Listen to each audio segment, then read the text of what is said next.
জিহিজকেলে দানিয়েলক লগ পাইছিল নে?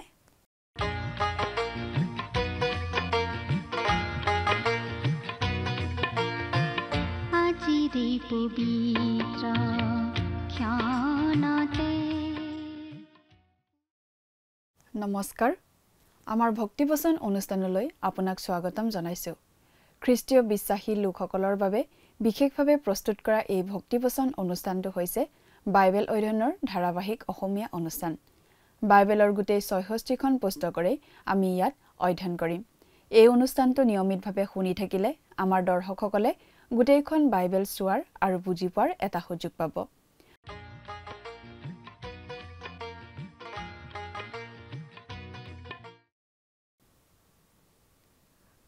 প্ৰিয় দৰ্শক, আপুনি যদি আমাৰ এই অনুষ্ঠানটো নিয়মিতভাৱে শুনি আছে তেনেহলে আপুনি নিশ্চয় জানে যে আমি আমাৰ যোৱা অনুষ্ঠানত বাইবেলৰ এখন পুস্তকৰ অধ্যয়নৰ সামৰণি মাৰিছিলোঁ।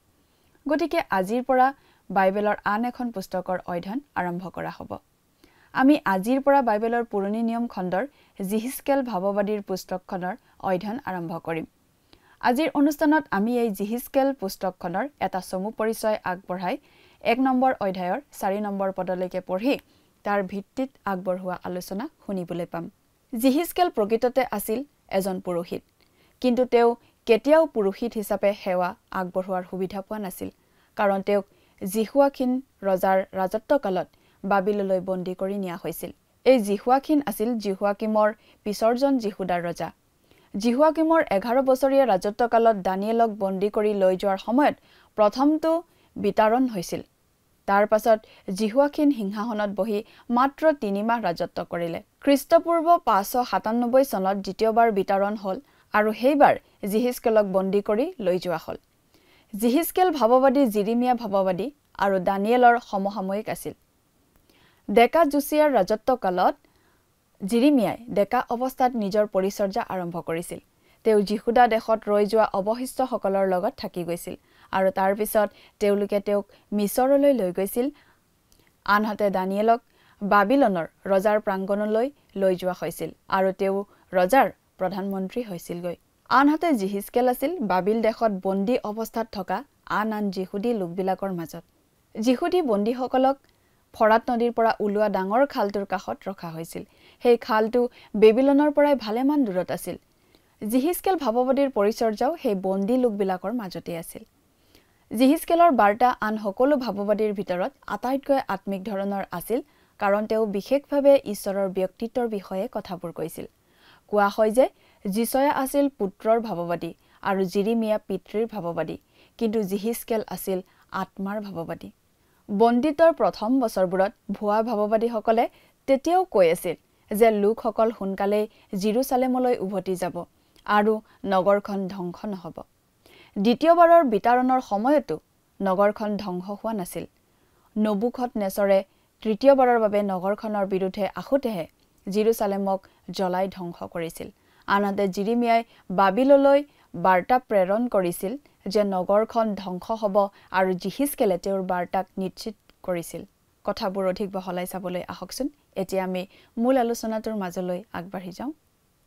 আমাৰ মহান ত্ৰাণকৰ্তা প্ৰভু যীশুখ্ৰীষ্টৰ নামত নমস্কাৰ। প্ৰিয় শ্ৰোতা, আশা কৰোঁ আপুনি ভালে কুশলে আছে। যদিহে আপুনি আমাৰ যোৱা অনুষ্ঠানটো শুনিছিল তেতিয়াহ'লে আপুনি নিশ্চয় জানে যে যোৱা অনুষ্ঠানত আমি বাইবেলৰ এখন পুস্তকৰ অধ্যয়নৰ সামৰণি মাৰিছিলোঁ। গতিকে আজিৰ অনুষ্ঠানত আমি অধ্যয়নৰ বাবে বাইবেলৰ আন এখন পুস্তক হাতত ল'ম বুলি আপুনি নিশ্চয় জানে। আজি আমি যিখন পুস্তক আলোচনাৰ বাবে হাতত ল'ব খুজিছোঁ সেই পুস্তকখন আপোনালোকে পাব বাইবেলৰ পুৰণি নিয়ম খণ্ডত। পুস্তকখন হৈছে জিহিজকেল ভাৱবাদীৰ পুস্তক। অসমীয়াত জিহিজকেল আৰু ইংলিছত আছে ইজিকিয়েল। আমি চমুকৈ জিহিজকেল বুলিয়েই ক'ম। যিচয়া জিৰিমিয়া আদিৰ নিচিনাকৈ এই জিহিজকেল পুস্তকখনো এখন ভাৱবাণীমূলক পুস্তক। এই পুস্তকখনৰ জৰিয়তে ঈশ্বৰে জিহিজকেল ভাৱবাদীৰ যোগেদি কিছুমান ভাৱবাণী ঘোষণা কৰি দিছিল। প্ৰিয় শ্ৰোতা, যিহিস্কেল 1 নম্বৰ অধ্যায়ৰ 3 নম্বৰ পদৰ মতে যিহিস্কেল প্ৰকৃততে এজন পুৰোহিত আছিল। কিন্তু তেওঁৰ গোটেই জীৱনকালত তেওঁ কোনো ধৰণৰ পৌৰোহিত্য কাৰ্যত জড়িত হ'ব লগা হোৱা নাছিল। কাৰণ যিহুদাৰ জিহুৱাখিন ৰজাৰ ৰাজত্বৰ কালত বাবিলে যিহুদাৰ মানুহবিলাকক বাবিল দেশলৈ বন্দী কৰি লৈ যাওঁতে তেওঁলোকৰ লগতে যিহিস্কেলো যাবলগীয়া হৈছিল। এই বিষয়ে আমি পঢ়িবলৈ পাওঁ 2 ৰাজাৱলী 24 নম্বৰ অধ্যায়ৰ 10 নম্বৰ পদৰ পৰা 16 নম্বৰ পদ। 2 ৰাজাৱলী 24 নম্বৰ অধ্যায় 10ৰ পৰা 16 পদ। জিৰিমিয়া, যিহিস্কেল আৰু দানিয়েল এই তিনিওগৰাকী সমসাময়িক ভাৱবাদী আছিল। জিৰিমিয়া তেতিয়া বৃদ্ধ বয়সত প্ৰৱেশ কৰি কিছুদিন যিহুদীয়া আৰু জীৱনৰ শেষ কালছোৱাত মিছৰ দেশত যিহুদী লোকৰ অৱশিষ্ট লোকসকলৰ আগত তেওঁৰ ভাৱবাণী প্ৰচাৰ কৰিছিল। আনহাতে বাবিলৰ ৰজা নবুখদনেছৰে বন্দী কৰি লৈ যোৱা যিহুদী মানুহবিলাকৰ লগতে দানিয়েল আৰু যিহিস্কেল ভাৱবাদীও বন্দীৰূপে বাবিল দেশলৈ যাবলগীয়া হৈছিল। দানিয়েলে বাবিলৰ ৰজাৰ ৰাজ কোঠত আৰু যিহিস্কেলে যিহুদীবিলাকৰ মাজত কবাৰ নদীৰ পাৰত ভাৱবাণী প্ৰচাৰ কৰিছিল। কবাৰ আছিল নদী সদৃশ ইউফ্ৰেটিছ নৈৰ পৰা কাটি উলিয়াই নিয়া এখন ডাঙৰ পানীৰ নলা, যি নলাৰে বাবিলৰ সেই খণ্ডত খেতি-বাতিৰ বাবে পানীৰ যোগান ধৰা হৈছিল। বন্দী যিহুদীসকলে সেই নলাৰে কামৰ বাবে শ্ৰমিক ৰূপে নিযুক্ত হৈছিল।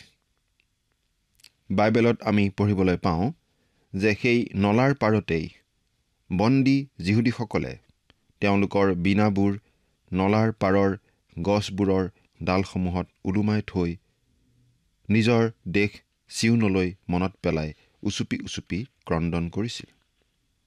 কিন্তু কি আচৰিত, যি সময়ত মানুহবিলাকে নিজৰ দেশৰ কথা সোঁৱৰণ কৰি উচুপি উচুপি কান্দিছিল, ঠিক তেনে সময়তে যিহিস্কেলে ঈশ্বৰ জিহুৱাৰ গৌৰৱৰ দৰ্শন পাইছিল।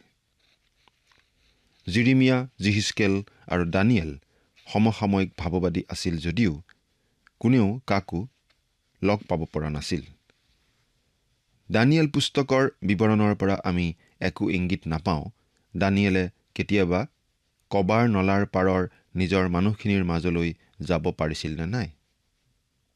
কিন্তু এইটো আমি জানো যে দানিয়েলে নিজৰ মানুহখিনিৰ বাবে বৰ চিন্তা কৰিছিল, যিহৰ বিষয়ে আমি বিশদভাৱে জানিবলৈ পাম যেতিয়া আমি দানিয়েল পুস্তকখন অধ্যয়ন কৰিম।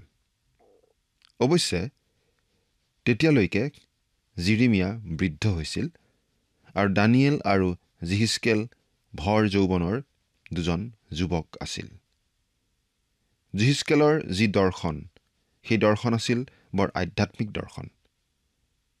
কাৰণ তেওঁৰ দৰ্শনখিনি ঈশ্বৰ ব্যক্তিগৰাকীৰেই দৰ্শন আছিল। কাৰণ আমি আমাৰ অধ্যয়নত পাম যে যিহিস্কেলে ঈশ্বৰৰ গৌৰৱৰ দৰ্শন পাইছিল। জিৰিমিয়াৰ সময়ৰ দৰেই যিহিস্কেলৰ সময়তো ভুৱা আৰু প্ৰবঞ্চক ভাৱবাদীসকলে ভুৱা ভাৱবাণী প্ৰচাৰ কৰিছিল। তেওঁলোকে কৈছিল যে জেৰুচালেম পতিত নহ'ব। কিন্তু জেৰুচালেম ধ্বংস হ'ব বুলি যি ভাৱবাণী জিৰিমিয়াই প্ৰচাৰ কৰিছিল, সেয়া যে বাস্তৱিকতেই হ'ব, যিহিস্কেলে সেই কথা নিশ্চিত কৰিছিল। কিন্তু যিহিস্কেলে ভাৱবাণী প্ৰচাৰ কৰোঁতে যি প্ৰণালী পদ্ধতি অৱলম্বন কৰিছিল, সেয়াহে বৰ অভিনৱ আছিল। তেওঁ দৃষ্টান্তকৈ ভাৱবাণী প্ৰচাৰ কৰা নাছিল, কিন্তু সেইবোৰ ব্যৱহাৰিক ব্যৱস্থাৰে হাতে কামে প্ৰদৰ্শন কৰি দেখুৱাই ভাৱবাণী প্ৰচাৰ কৰিছিল। কাৰণ আন উপায়েৰে গধুৰ কাণৰ ঈশ্বৰৰ প্ৰতি আসক্তি নথকা যিহুদী মানুহবিলাকে তেওঁৰ ভাৱবাণীলৈ কাণসাৰ নিদিব।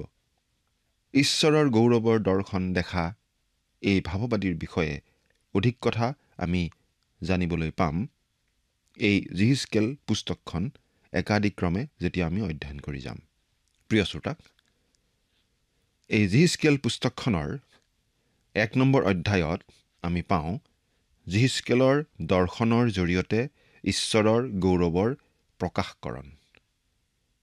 জিহিজকেলে দেখা ঈশ্বৰৰ গৌৰৱৰ এই দৰ্শনটো ঈশ্বৰৰ বচনত উল্লেখ থকা সকলো দৰ্শনৰ মাজতেই নিশ্চয় এটা প্ৰধান দৰ্শন হ'ব আৰু জিহিজকেলৰ পুস্তকখনতো ই এটা প্ৰধান বিষয় হয়েই। বহুতে কয় যে প্ৰকাশিত বাক্য পুস্তকখন দানিয়েল ভাৱবাদীৰ পুস্তক আৰু প্ৰভু যীশুৱে জৈতুন পৰ্বতৰ ওপৰত দিয়া শিক্ষাৰ ওপৰত নিৰ্ভৰ কৰি লিখা দৰ্শন। কিন্তু অনেকে ভাবে যে প্ৰকাশিত বাক্যৰ বহুকেইটা বিৱৰণৰ সৈতে জিহিজকেল পুস্তকখনৰো সম্বন্ধ আছে। কাৰণ জিহিজকেল 1 নম্বৰ অধ্যায়টোৰ সৈতে প্ৰকাশিত বাক্য 4 আৰু 5 নম্বৰ অধ্যায়ৰ বিৱৰণৰ যথেষ্ট মিল দেখা যায়। কিন্তু এই 1 নম্বৰ অধ্যায়ত জিহিজকেলে দেখা দৰ্শনটো বৰ জটিল বিধৰ, বৰ অবৈধ ধৰণৰ। আমি বিশ্বাস কৰোঁ যে পৃথিৱীৰ কোনো লোকেই চাগে এই দৰ্শনটো ভালদৰে বুজি নাপায়। এগৰাকী বিখ্যাত পণ্ডিতে এনেদৰে কৈ গৈছে যে তেওঁ এই দৰ্শনটো একেবাৰেই বুজি নাপালে। মহা পণ্ডিতসকলে বৰ সৰলভাৱে স্বীকাৰ কৰি গৈছে যে তেওঁলোকেও এই দৰ্শনৰ তাৎপৰ্য বুজি পোৱা নাই। আৰু প্ৰিয় শ্ৰোতা, আপোনালোকৰ এই অযোগ্য দাসৰ নিচিনা ঘটিৰাম বাতিৰামসকলেতো আৰু বুজি পোৱাৰ কথাই নুঠে।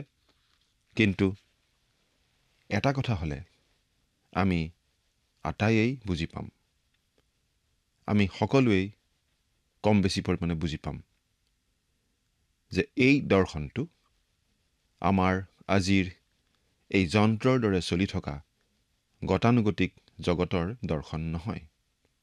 কিন্তু এই 1 নম্বৰ অধ্যায়টোত যিটো দৰ্শন আছে সেইটো হৈছে জিহিজকেল ভাৱবাদীয়ে প্ৰভুৰ গৌৰৱৰ দৰ্শন দেখা পোৱা। যিশয়া ভাৱবাদীৰ পুস্তকত আমি ঈশ্বৰৰ সিংহাসনৰ নীতি বিধিৰ দিশটো দেখা পাওঁ। জিৰিমিয়া ভাৱবাদীৰ পুস্তকত আমি বিশেষভাৱে দেখিবলৈ পাওঁ ঈশ্বৰৰ সিংহাসনৰ ব্যৱহাৰিক দিশটোৰ কথা। ঈশ্বৰৰ সিংহাসনৰ পৰা আমাৰ জীৱনলৈ বা আমাৰ এই বৰ্তমান অৱস্থালৈ নামি অহা কিছুমান ব্যৱহাৰিক কথাৰ বিষয়ে আমি পঢ়িবলৈ পাওঁ। কিন্তু এই জিহিজকেল ভাৱবাদীৰ পুস্তকখনত ঈশ্বৰৰ সিংহাসনত আমি পাওঁ স্বয়ং ঈশ্বৰ ব্যক্তিজনকেই। সিংহাসনৰ পৰা আমি এতিয়া ঈশ্বৰৰ কথা ইয়াত পাওঁ। অৱশ্যে স্বয়ং ঈশ্বৰজনকেই বুলি কৈ কোনো শাৰীৰিক শৰীৰৰ ব্যক্তিক কোৱা হোৱা নাই। আমি ইয়াত ঈশ্বৰ ব্যক্তিজনৰ কথা কোৱা নাই। স্বয়ং ঈশ্বৰৰ দৰ্শন মানে ঈশ্বৰৰ গৌৰৱ মহিমাৰহে দৰ্শন। অৰ্থাৎ আমি যে ইয়াত ঈশ্বৰৰ দৰ্শন বুলি কৈছোঁ তাৰ মানে ঈশ্বৰ ব্যক্তিজনক দেখাৰ কথা কোৱা নাই। ঈশ্বৰৰ দৰ্শন মানে হৈছে ঈশ্বৰৰ উপস্থিতিৰ দৰ্শন। ঈশ্বৰৰ উপস্থিতি থকা, ঈশ্বৰৰ উপস্থিতি প্ৰকাশ হোৱা যি সেই বাহনখন জিহিজকেল ভাৱবাদীয়ে দেখিবলৈ পাইছিল, সেই ঈশ্বৰৰ উপস্থিতিপূৰ্ণ বাহনখনৰ গতি আছিল অবিৰাম, অনবৰতেই গতি কৰি থকা সেই বাহন। কিন্তু সেই বাহনখনৰ বিৱৰণ যেতিয়া আমি চাওঁ তাত আমি দেখোঁ যে সেই বাহনখন আছিল খালী। বাহনখনত কোনো ব্যক্তি থকা বুলি উল্লেখ কৰা হোৱা নাই। গতিকে আমি সেই বাহনখনৰ সেই দৰ্শনৰ পৰা এই কথাটো বুজি পাব পাৰোঁ যে সেই বাহনখনত ঈশ্বৰৰ অদৃশ্য উপস্থিতিয়েহে আৰোহণ কৰিছে। ঈশ্বৰ ব্যক্তিজনৰ কোনো শাৰীৰিক অৱয়ব তাত দেখা পোৱা হোৱা নাই। সেই জিহিজকেলৰ দৰ্শনৰ সেই বাহনখনৰ সৈতে বেলেগে বেলেগে 4টা জীৱন্ত প্ৰাণীৰ কথা আমি পাওঁ। 4টা জীৱন্ত প্ৰাণীৰ বিৱৰণ যিহিজকেলে দিছে। তদুপৰি সেই বাহনখনতেই আমি দেখা পাওঁ এখন সিংহাসনো আছে।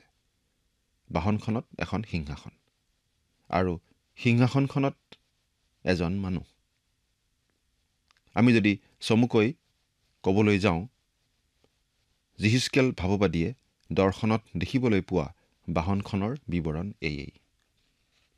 বাহনখনৰ অবিৰাম গতি, বাহনখন খালী, বাহনখনৰ সৈতে বেলেগে বেলেগে 4টা জীৱন্ত প্ৰাণী, বাহনখনত এখন সিংহাসন আৰু সিংহাসনখনত এজন মানুহ। চমুকৈ থুলমূলকৈ এয়েই হৈছে যিহিজকেল ভাৱবাদীয়ে দেখা বাহনখনৰ দৰ্শনৰ বিৱৰণ। সঁচা কথা ক'বলৈ গ'লে বৰ দুৰ্বোধ্য আৰু জটিল বিধৰ আছিল এই দৰ্শন। যিহিজকেলে যি দেখিছিল তাকেই লিপিবদ্ধ কৰি থৈ গৈছে। যি কি নহওক, এতিয়া আমি বাইবেলৰ পৰা পাঠ কৰি দিম। প্ৰিয় শ্ৰোতা, আমি সদায়ে আপোনালোকক এই কথাটো সোঁৱৰাই দি আহিছোঁ যে যিহেতু আমাৰ এই অধ্যয়ন বাইবেল অধ্যয়ন, সেয়েহে এই অনুষ্ঠান শুনিবৰ সময়ত লগত বাইবেলখন লৈ ল'লে ভাল হয়। আপুনি বাৰু আপোনাৰ বাইবেলখন মেলি লৈছেনে? এতিয়া আমি বাইবেলৰ পৰা পাঠ কৰি দিম। যিহিজকেল ভাৱবাদীৰ পুস্তকৰ 1 নম্বৰ অধ্যায়ৰ 1 নম্বৰ পদটো পাঠ কৰি দিম। যদিহে লগত বাইবেল আছে অনুগ্ৰহ কৰি চাই যাব, আৰু যদিহে বাইবেল নাই মন দি শুনিব। আমি ওপৰত এনেদৰে লিখা থকা পাওঁ, যিহিজকেলক কাৰ্যত নিযুক্ত কৰাৰ দৰ্শন। পাঠ কৰি দিছোঁ। 30 বছৰৰ বছৰীৰ 4ৰ্থ মাহৰ 5ম দিনা মই কবাৰ নদীৰ পাৰত দেশান্তৰিত লোকবিলাকৰ মাজত থাকোঁতে স্বৰ্গ মেলা হ'ল আৰু মই ঈশ্বৰীয় দৰ্শন পালোঁ। স্বৰ্গ মেলা হ'ল আৰু মই ঈশ্বৰীয় দৰ্শন পালোঁ। প্ৰথমতে এইদৰে যিহিজকেল ভাৱবাদীয়ে তেওঁ এটা ঈশ্বৰীয় দৰ্শন দেখা পোৱাৰ কথাটো উল্লেখ কৰিছে।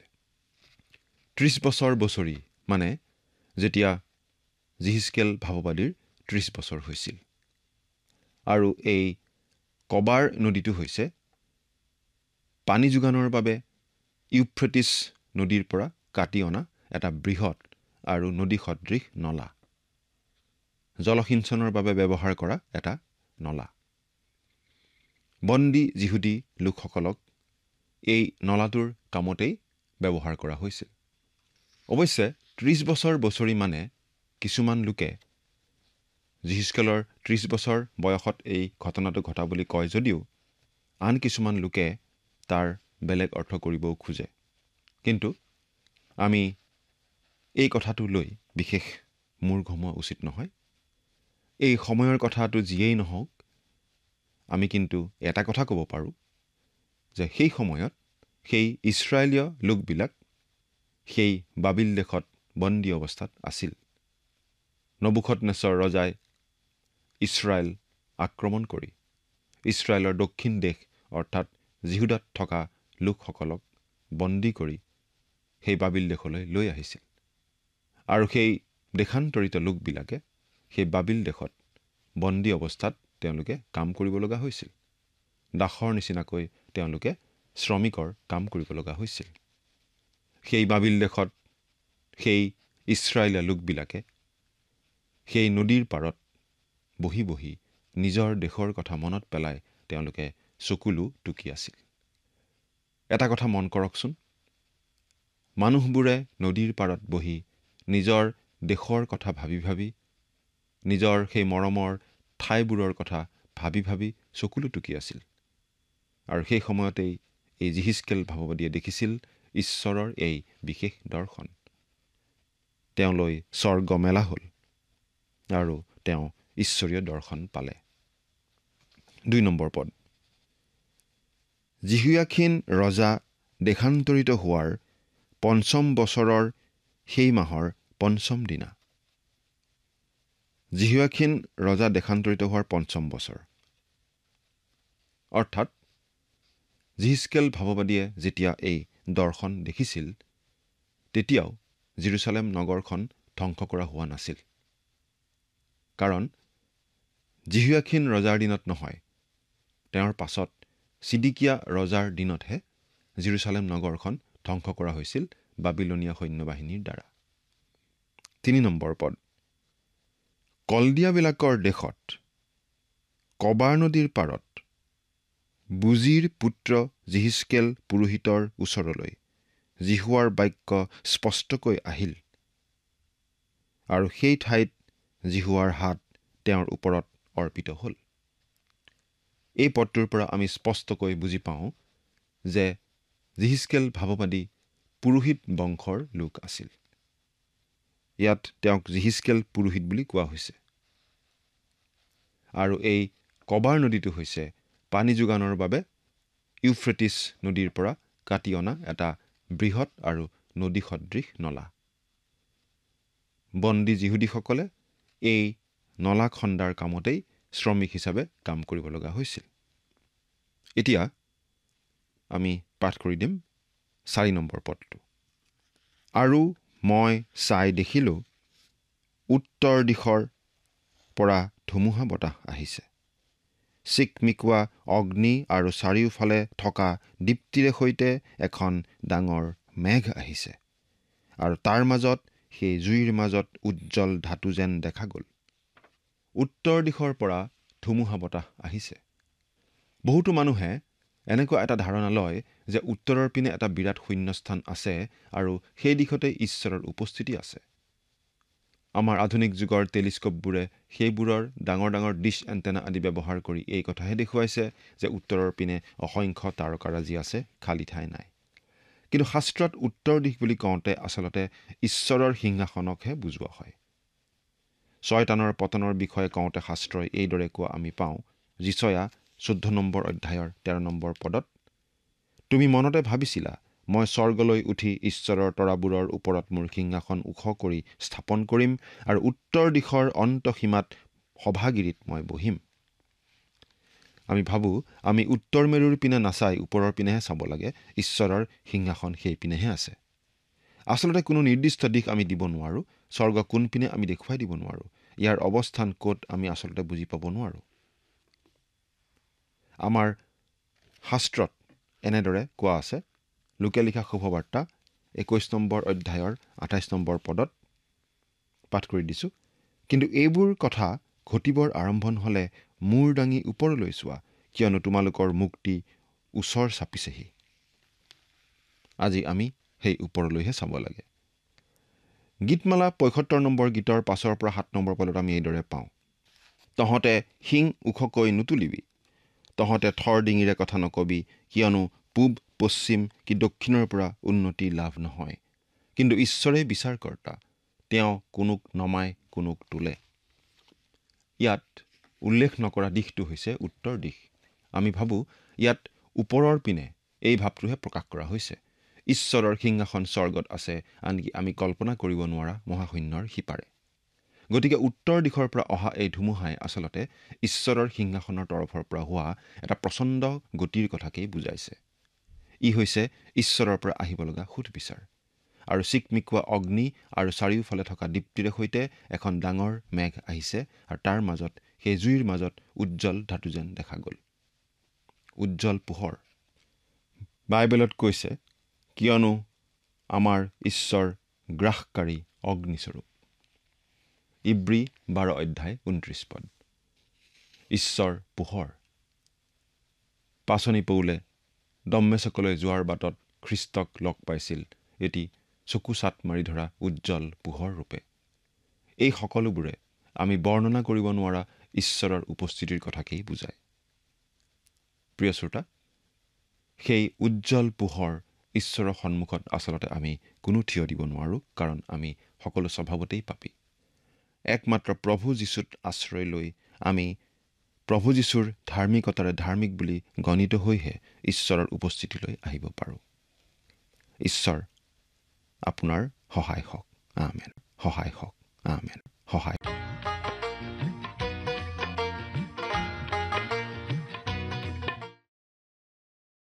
বাবিল দেশৰ কবাৰ নদীৰ পাৰত দেশান্তৰিত লোকবিলাকৰ মাজত থাকোঁতে জিহিজকেলে ঈশ্বৰীয় দৰ্শনটো পাইছিল।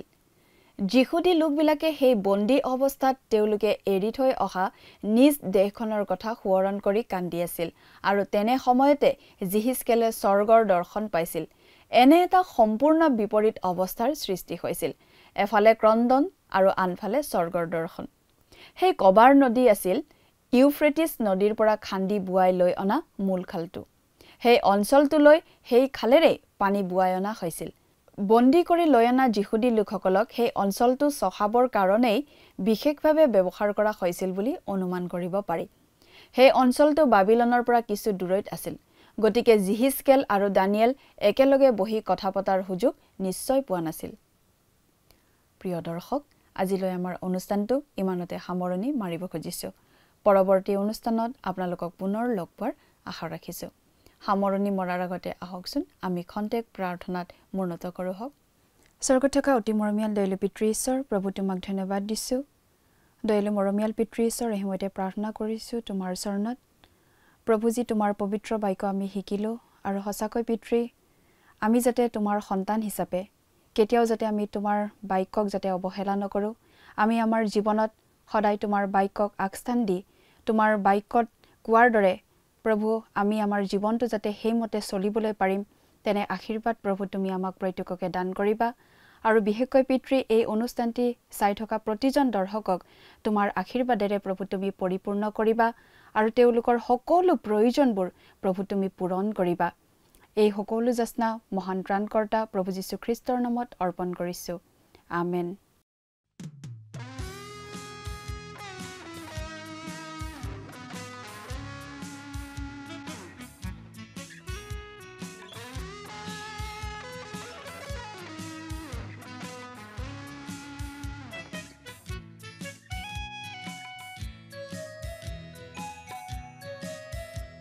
তোমাৰ অবিহনে আজি মোৰ জীৱন আৰু একো নিবিচাৰো। যিছু তোমাৰ অবিহনে আজি মোৰ জীৱন আৰু একো নিবিচাৰো।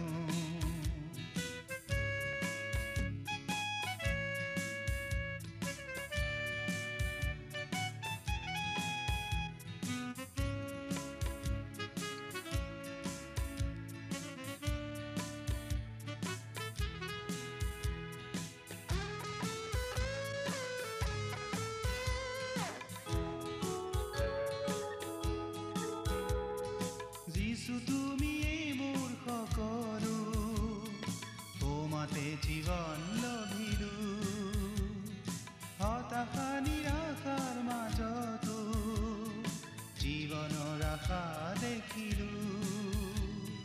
সেয়েহে কেনেকৈ এৰো যিছু তোমাৰ প্ৰেমতে থাকো। সেয়েহে কেনেকৈ এৰো যিছু তোমাৰ প্ৰেমতে। প্ৰিয় শ্ৰোতা দৰ্শক, আশা কৰোঁ ভক্তিবচন অনুষ্ঠানটি উপভোগ কৰি আপোনাৰ নিশ্চয় ভাল লাগিছে। এই বিষয়ে আপোনাৰ মতামত জানিব পাৰিলে আমি নথৈ আনন্দিত হ'ম। আপোনাৰ যদি আমাৰ এই অনুষ্ঠানটি উপভোগ কৰি ভাল লাগিছে, তেন্তে অনুগ্ৰহ কৰি আমালৈ এটি মিছ কল দিয়কচোন। আপোনাৰ এটা মিছ কল আমাৰ বাবে অতি মূল্যৱান। প্ৰতিটো মিছ কল দিয়া সকলৰ মাজৰ পৰা এজন বিশেষ দৰ্শকক বাছি লৈ সপ্তাহৰ শেষত পুৰস্কৃতও কৰা হ'ব। মিছ কল দিয়া নম্বৰটো হৈছে 0444908125। আপোনাৰ যদি কিবা প্ৰাৰ্থনাৰ বিষয় থাকে বা অধিক জানিবলৈ ইচ্ছা কৰে, তেন্তে টেলিফোনৰ মাধ্যমেৰেও আমাক যোগাযোগ কৰিব পাৰে। আমাৰ টেলিফোন নম্বৰটো হৈছে 7429840242। আপুনি আমালৈ ইমেইল অথবা পত্ৰযোগেও যোগাযোগ কৰিব পাৰে। তাৰ বাবে আমাৰ ইমেইল ID আৰু পোষ্টেল এড্ৰেছটো টিভি পৰ্দাত চাই লওকচোন। পুনৰ লগ পোৱাৰ আশাৰে আজিলৈ ইমানতে সামৰিছোঁ।